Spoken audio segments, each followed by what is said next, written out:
Hi everyone, welcome back to my channel. If you're new here, I'm Courtney Ryan, and today we're going to be talking about some struggles that men are dealing with dating. I'm going to be taking a look at an article here that says what 15 men say are their biggest struggles with dating and relationships. I've done so many videos talking about the overarching issues in modern dating that could be and probably are negatively impacting your dating life. And I think hearing some different struggles that other men are dealing with in terms of dating could be helpful in making you feel a little bit less alone, a little bit less isolated. In typical Courtney fashion, I'm also going to be providing some potential solutions to some of these issues as well as I kind of read through this with you, because I think it's important to mention solutions if we're going to be talking about problems. And I had actually asked over on my Instagram story, gosh, this was a couple months ago at this point, some struggles that men are dealing with. I said, what are your biggest struggles with dating or relationships at the moment?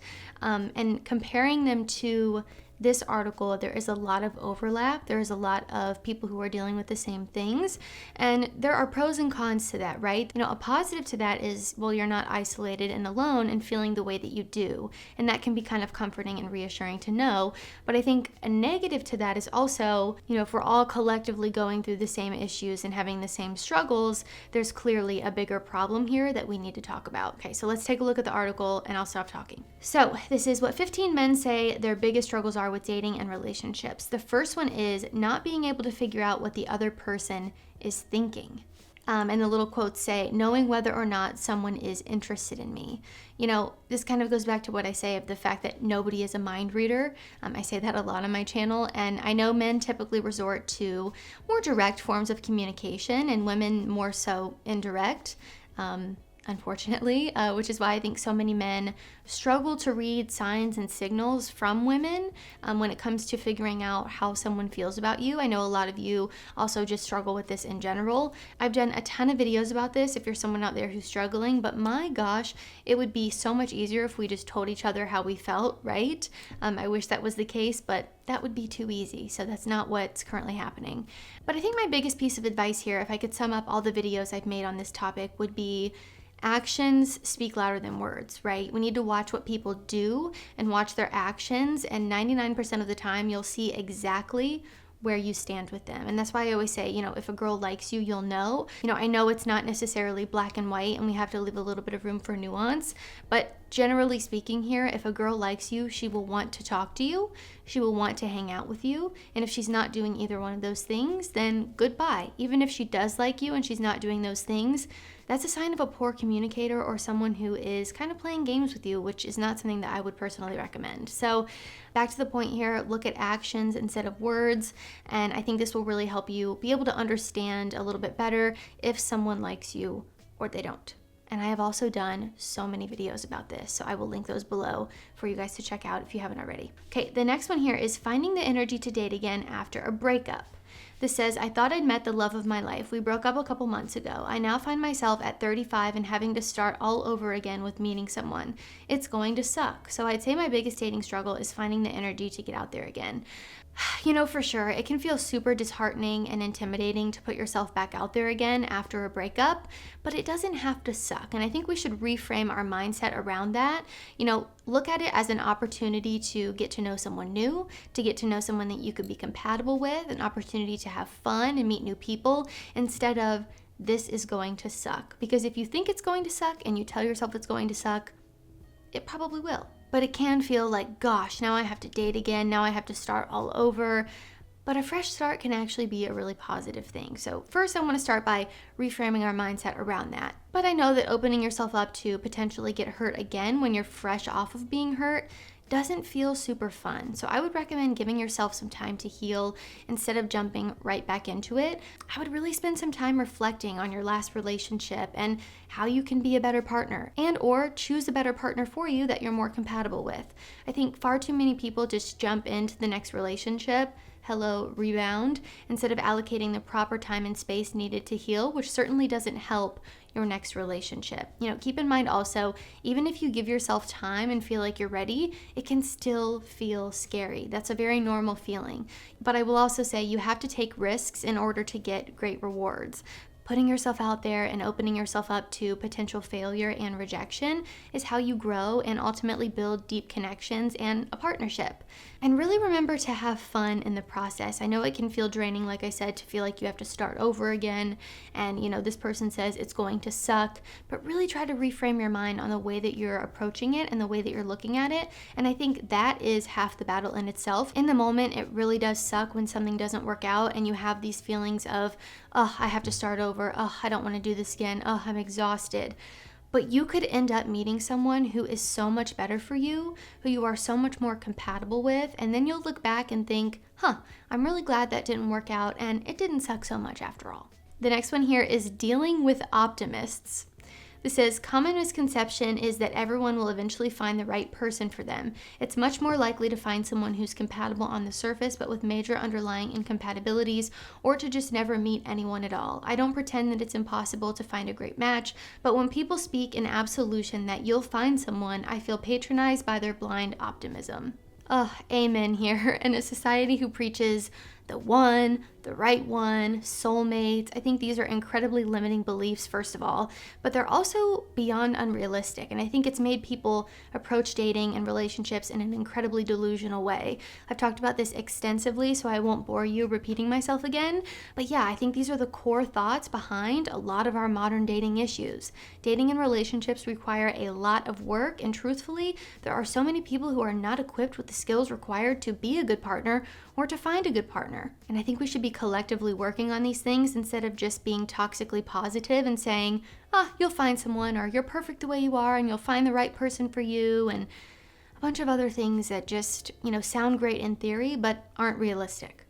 Okay, the next one is keeping it from feeling repetitive. As a fellow serial dater, do you ever feel like it becomes scripted? Like the first few dates are what it takes to be interesting and converse. It is just so easy. I go on autopilot. I really like doing fun and unique things for dates, but definitely not worth it until you find someone you like. I think there are some things that unfortunately will be kind of repetitive on dates as you're in those beginning stages and meeting someone new. There are definitely fun ways that you can take the conversation and ask interesting questions to keep things fun. And this is going to really depend on who you are and what your date is and what you guys are into. So there are always some different fun things you can throw in there depending on who you're going out with, what their interests are, who they are. So that can be a little bit different from date to date, but there is a fundamental what do you do for a living? What do you do for fun? What do you do in your free time? Yada, yada, yada. I think there are just some core things that you get to know about someone as you go out with them, especially in those beginning stages. But I would recommend trying new spots to go, so at least that element of the date isn't repetitive for you and gives you something new and exciting to look forward to. And also keep in mind, trying something new or fun or unique doesn't necessarily mean that you have to put in an unreasonable amount of effort or money. It can really be as easy as getting on your Instagram account and searching the city that you live in and look up different food spots that you've never been before, or different activities that you could do, or fun events that are happening in your city that weekend. So, the internet has made it very easy to find fun things to do, and it doesn't necessarily need to require a ton of effort, like I said. But at least going somewhere new and doing something you've never been before gives you something to look forward to and makes it a little less repetitive. If you're taking all of your dates to the same exact spot and ordering the same exact meal, I can see how that would get kind of boring. Okay, this next one says, making an effort and getting little in return. When I was actively trying to date, I would get a date once every 3 to 6 months. Wow. That's to get one date. So you're putting in a large effort for the searching part, only to hope to get something in a span of 1/4 to 1/2 a year. I have female friends and colleagues that get a date without doing anything within 1 month of breaking up with a guy. Many, if they're actively searching, can get a date a week. Obviously I'm a woman, so I obviously don't really know what this is like, to be totally transparent. I think dating for women in terms of effort required for meeting someone and actually getting a date is far easier than it is for men, so I completely understand the frustration on your guys' end. Even though I've personally never experienced that, I can be empathetic and put myself in your shoes and say, yeah, that would be really frustrating. But unfortunately, there is an element of life that just isn't fair, right? I wouldn't necessarily suggest comparing your dating experience to women because it's completely different and honestly imbalanced. There are just some things in life that are harder and some that are easier for men and women. And again, that's just kind of life. The roles that men and women typically play when it comes to dating obviously depend on you and the people that you're dating, but for many people, these roles look quite different. My first piece of advice for this one is don't compare the amount of dates you're getting or the amount of attention you're getting as a man to the amount of dates or the amount of attention that women get, because it's just completely off. For most men, it's an entirely different experience than it is for women. But yeah, I can totally understand putting in all of this effort and you get no dates or nothing happens. And I would also maybe encourage you to try different things. If you're someone who's only online dating, try meeting people in real life. Try different things and figure out what works for you, because I think a lot of people are strictly on dating apps, and the unfortunate reality is that those just don't work for every guy. So I guess I would need to know a little bit more about your approach here. But I think for this one, instead of a solution, I really just want to sit here and empathize with the fact that I think dating is harder for men than it is for women in terms of the effort that it requires and getting dates. And I can acknowledge that as a woman. The next one is trying to meet nice people. Yeah, it's like a side job that you pay for instead of being paid, and the customers treat you like garbage.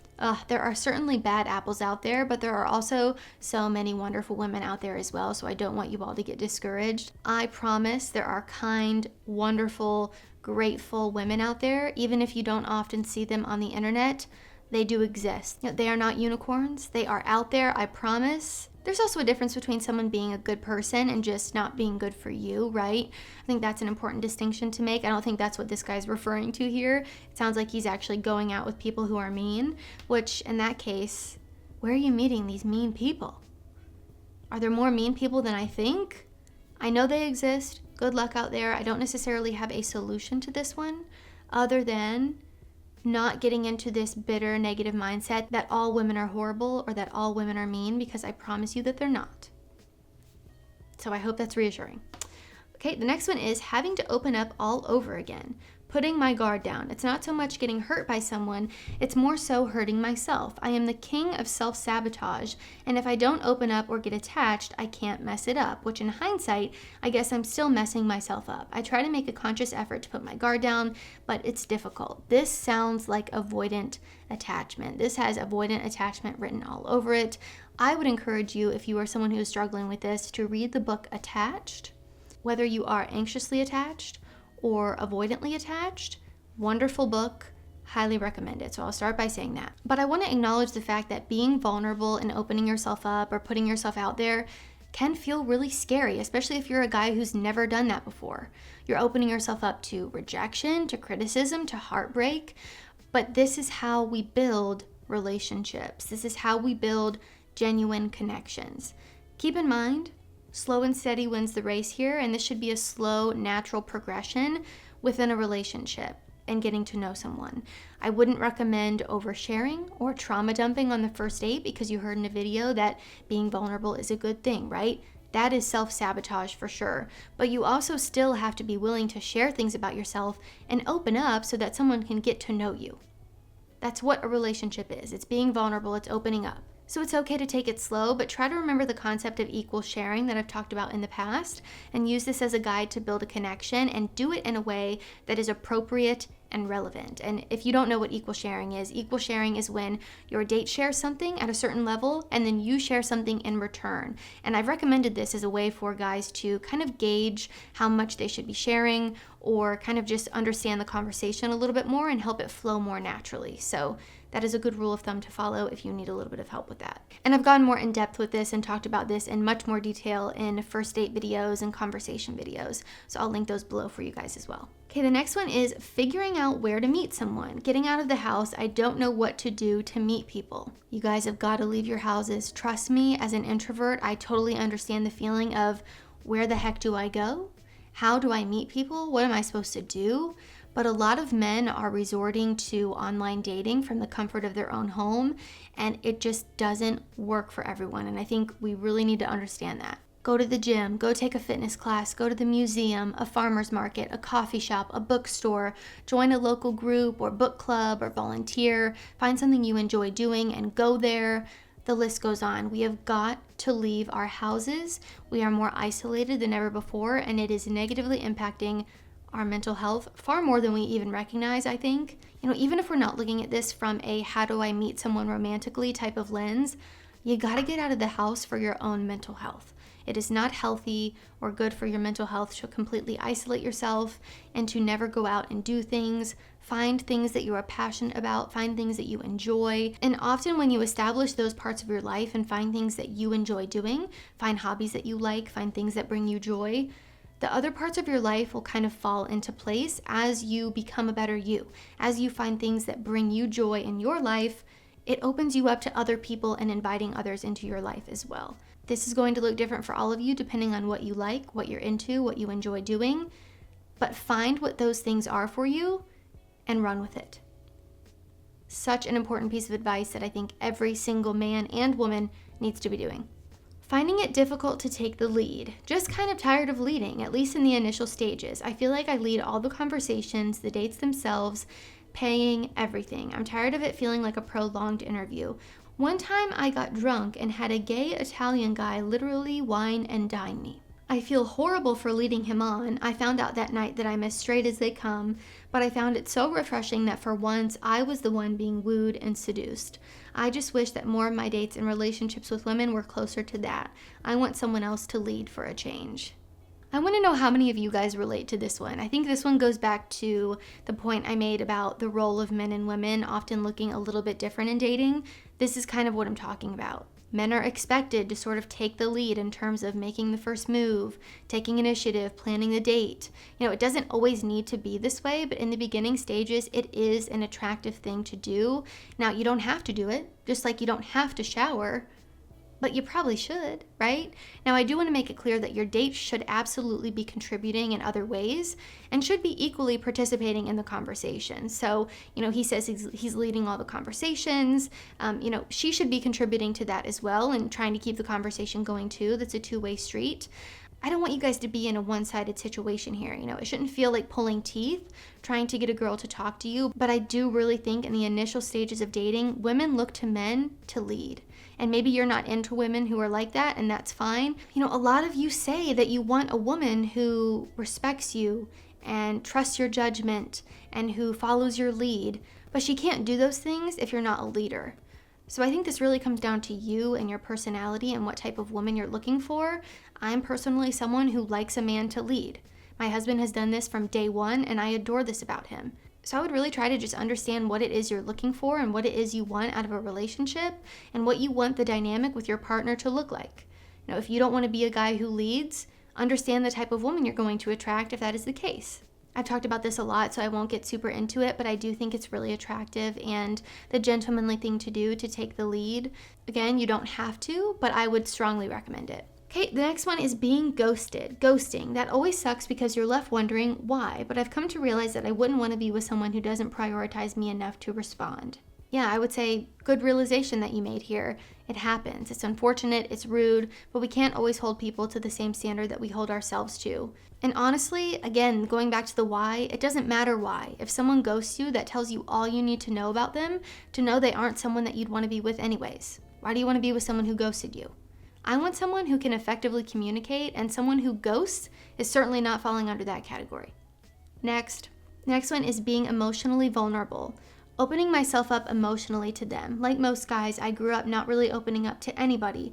Then you find that first person that you love, the person who you think is the one. You open yourself up to them about things you've never told anybody. You trust them to hold your heart and not crush it. For most people, they inevitably do.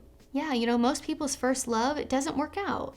But that doesn't mean that you can't open yourself up to someone else. I've touched on this topic a few times now just from this article, but also from chatting with you guys. I think this is one of the most prominent issues that I see men struggling with in terms of opening yourself up, being vulnerable, the V word as I call it, because so many of you just shut down when I say that in other videos. Whether you opened up and then it got used against you, or it's our society telling you that, strong men don't open up and they aren't vulnerable and you don't want to be seen as weak and all of this. I've really gone into detail about your emotions as a man and the concept of being vulnerable. I've talked about that in some other videos. I've gone really in depth with it. So I'll link those below for you guys to check out just because this video is getting kind of long. But a piece of advice I want to give for this is that just because you opened up to one person and it either didn't go well, maybe it wasn't received well, maybe they weaponized it and used it against you, or maybe that relationship just didn't work out, doesn't mean that you can't open up to someone else. And I think so many men do this. They open up to one person, it doesn't work out. They think the reason why they opened up is the reason why it didn't work out, and then they never want to do it again. This is how we build strong relationships, and we get to know each other, and we grow as individuals. And most first loves don't work out for a lot of people. I think a lot of men try to suppress their feelings when they're dealing with these big emotions, especially after something like a heartbreak or a breakup. They never deal with it or confront it, and don't even know how to handle these emotions that they're feeling, because our society kind of makes men feel like you shouldn't feel that way. Men have emotions after a breakup too, and it's okay to acknowledge those feelings and really work through them so that you can heal from it and eventually open up to someone else. The next one is finding the time to meet someone new. My life is busy, and if I had a partner, I'd prioritize time for them, but it's hard to take the time to meet new people, especially when it ends up disappointing. Yeah, I've had so many men tell me that they struggle with this too. Here you are trying to make your life one that you feel confident to bring a woman into, but that probably involves you being pretty dang busy. Building your career, working out, whatever the heck you're doing. Men are conditioned to prioritize career over everything else, but not having a balance in your life is not healthy, and it leads to burnout, but also neglecting the other areas of your life that need to be nourished too, like your health, your friendships, family, romantic relationship.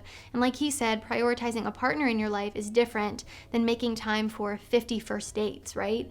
But in order to get to the point where you have this partner that you can prioritize, you have to go on dates with people and you have to make time for it. So I would say if it's important to you, really try your best to make time for this, even if it's once a week, once every 2 weeks. If you're someone who wants to be in a serious relationship, you just have to set aside the time to explore that area of your life and to go on dates with people. I wish I had better advice for you here, but I think it really comes down to prioritizing things that are important to you.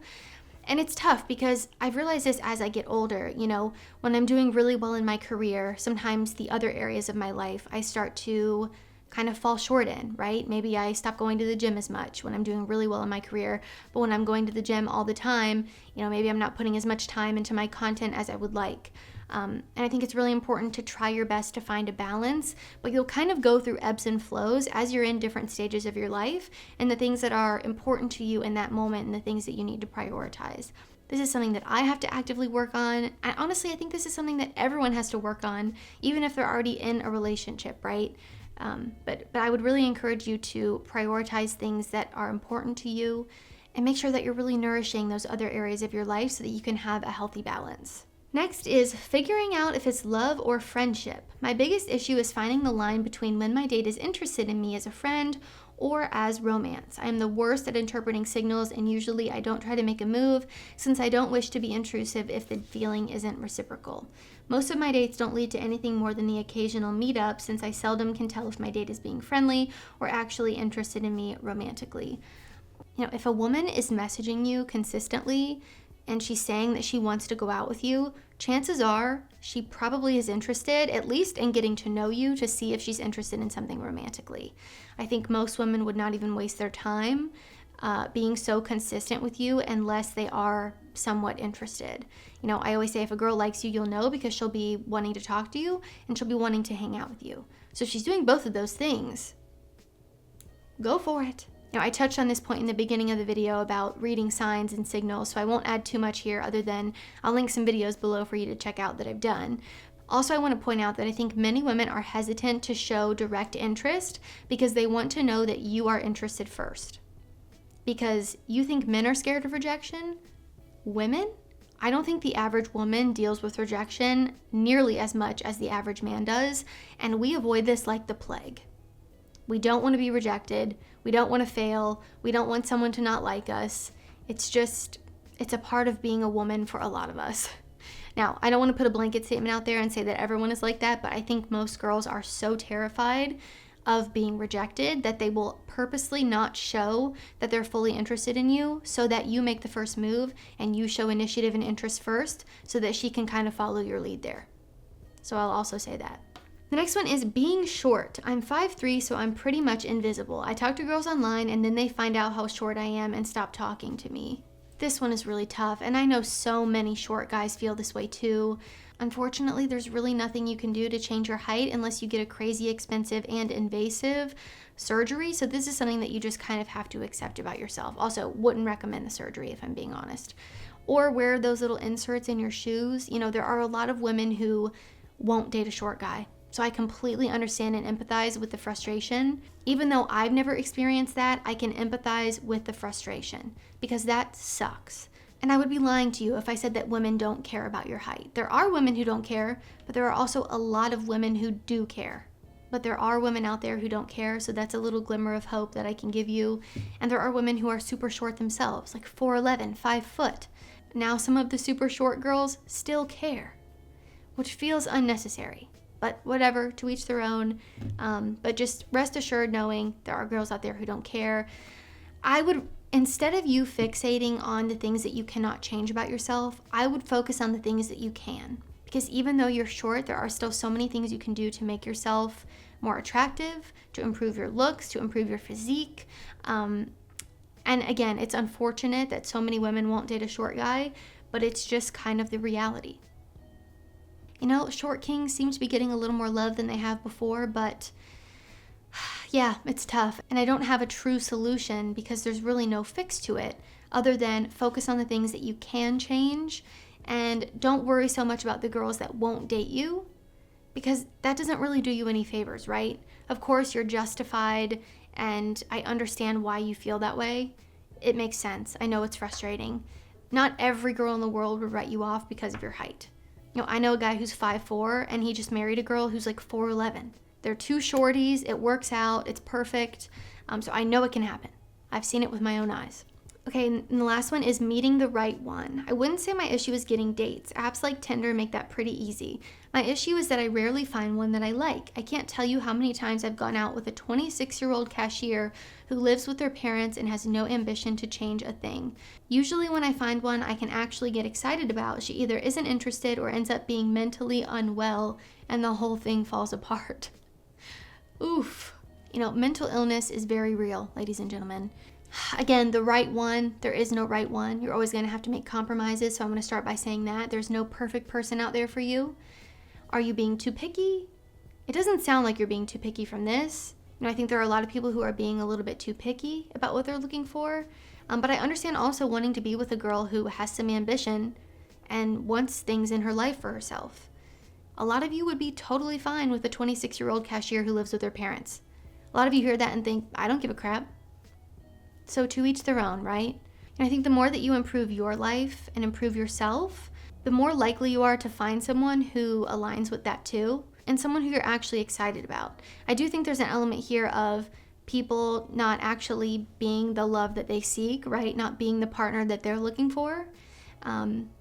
Be what you want to attract type of thing. But I think there's also an element of people just being unrealistic about what they deserve. So this one's tough. I would maybe need some more details about what this guy's doing that makes him a good partner, right? You know, I think a lot of people have a checklist of what they're looking for, but when it comes to do they meet the criteria, the answer is no. It all starts with you, you know. But anyways, that's all I have for 15 men revealing their biggest struggles when it comes to relationships. I did a little question box over on my Instagram a couple months ago, and these really lined up almost perfectly with the responses that I got over there as well. So these are collective issues that I think a lot of men are dealing with. This is not just an isolated one-off occurrence. I think a lot of you will resonate with many of these that I just talked about. So you can let me know down in the comments, which ones did you resonate with? Are there some other struggles that you're dealing with that I didn't talk about? I would just love to hear from all of you guys down in the comments. Share your experiences, words of wisdom, you know the drill. So if you like this video or found it helpful, be sure to give it a thumbs up and subscribe to my channel to be in the loop for when I release new content. If you haven't already, be sure to follow me over on Instagram at Courtney Christine Ryan. I love connecting with all of you guys over on there as well. Also, go subscribe to my second YouTube channel. It's Courtney Christine Ryan. I'll link that below for you guys as well. That's just a little more personal. I share a little bit more about myself there. I do vlogs, fashion, fragrances. I'm still exploring and figuring out what you guys want to see, but I've really been enjoying connecting with you guys on there as well. As always, thank you all so much for watching, and I will see you all next time.